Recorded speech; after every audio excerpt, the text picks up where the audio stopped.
লখিমপুৰত অসম জাতীয়তাবাদী যুৱ ছাত্ৰ পৰিষদৰ কা বিৰোধী দুঘণ্টীয়া অৱস্থান ধৰ্মঘট কাৰ্যসূচী ৰাজ্যত পুনৰ আৰম্ভ হৈছে নাগৰিকত্ব সংশোধনী আইন বিৰোধী আন্দোলন সমান্তৰালকৈ লখিমপুৰতো অসম জাতীয়তাবাদী যুৱ ছাত্ৰ পৰিষদৰ লখিমপুৰ জিলা সমিতিৰ উদ্যোগত শতাধিক নেতা সদস্যই বৃহস্পতিবাৰে লখিমপুৰ জিলা আয়ুক্ত কাৰ্যালয়ৰ সন্মুখত দুঘণ্টীয়া অৱস্থান ধৰ্মঘট কাৰ্যসূচী ৰূপায়ণ কৰে যি হঠকাৰী সিদ্ধান্ত অসমীয়া জাতিৰ ওপৰত কা বলবৎ কৰি হিন্দু শৰণাৰ্থীক ঠাই দিব বিচাৰিছে ইয়াৰ প্ৰতিবাদত আজি অসম জাতীয়তাবাদী যুৱ ছাত্ৰ পৰিষদে সমগ্ৰ অসমতে অৱস্থান ধৰ্মঘট কাৰ্যসূচী আমি পালন কৰিছোঁ আমাৰ অসম জাতীয়তাবাদী যুৱ ছাত্ৰ পৰিষদৰ এটাই স্পষ্ট স্থিতি আমাৰ ধৰ্মৰ ভিত্তিত হিন্দুৱে হওক বা মুছলিমেই হওক কোনো বিদেশী আমি অসমত স্থান নিদিওঁ তেওঁলোক অসমৰ পৰা বিতাড়িত হ'বই লাগিব এই বিজেপি চৰকাৰখনে সম্পূৰ্ণ মিছা কথা কৈ শাসনৰ গাড়ী লৈ আহিছিল নৰেন্দ্ৰ মোদী ডাঙৰীয়া প্ৰথম শাসনৰ গাড়ী লৈ আহি 14 জুলাই তাৰিখত অসমৰ পৰা সকলো বিদেশী যাব লাগিব বুলি তেওঁ কৈছিল কিন্তু আজি তেওঁ বিদেশীক আনিবলৈ উঠি পৰি লাগিছে গতিকে আমি অসম আৰু ভাৰত চৰকাৰক স্পষ্ট ভাষাৰে আমি সকীয়াই দিব বিচাৰিছোঁ অসম জাতীয়তাবাদী যুৱ ছাত্ৰ পৰিষদে তেওঁলোকৰ এনেধৰণৰ অসমীয়া জাতিৰ ওপৰত হঠকাৰী সিদ্ধান্ত কেতিয়াও সহ্য নকৰে আৰু ভৱিষ্যতে আমি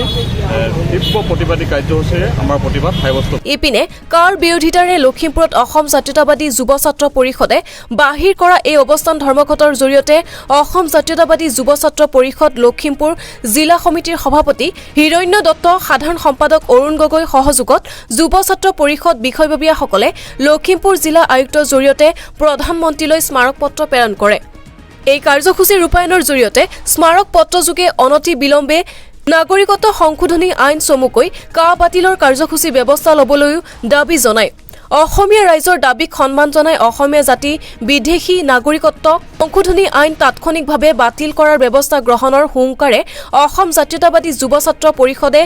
অনাগত দিনত অসমৰ ৰাইজৰ সহযোগত ব্যাপক গণ আন্দোলন গঢ়ি তুলিবলৈ বাধ্য হোৱা কথা অৱগত কৰে সংবাদ মাধ্যমৰ আগত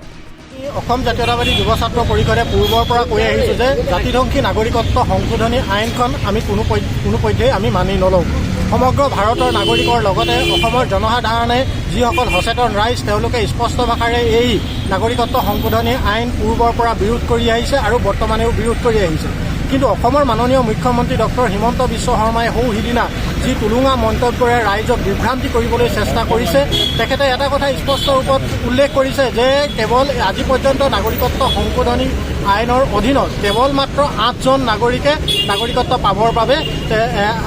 আবেদন কৰিছে আৰু তাৰে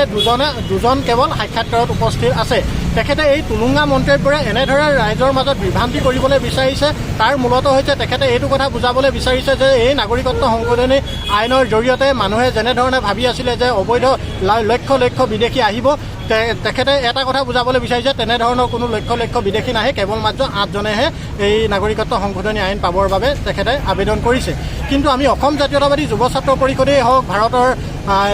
নাগৰিকেই হওক বা অসমৰ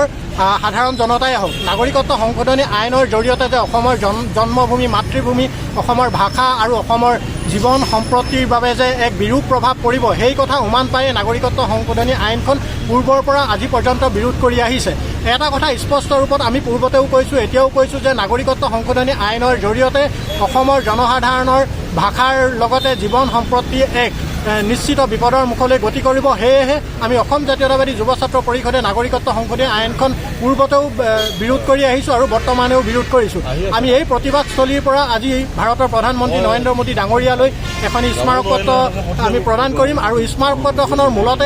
মূলত আছে যে এই জাতিধ্বংসী নাগৰিকত্ব সংশোধনী আইনখন পুনৰ বিবেচনা কৰক আৰু এই আইনখন বাতিল কৰক আমি ইয়াৰে মূল দাবী আজি news desk report Dhakuakhana live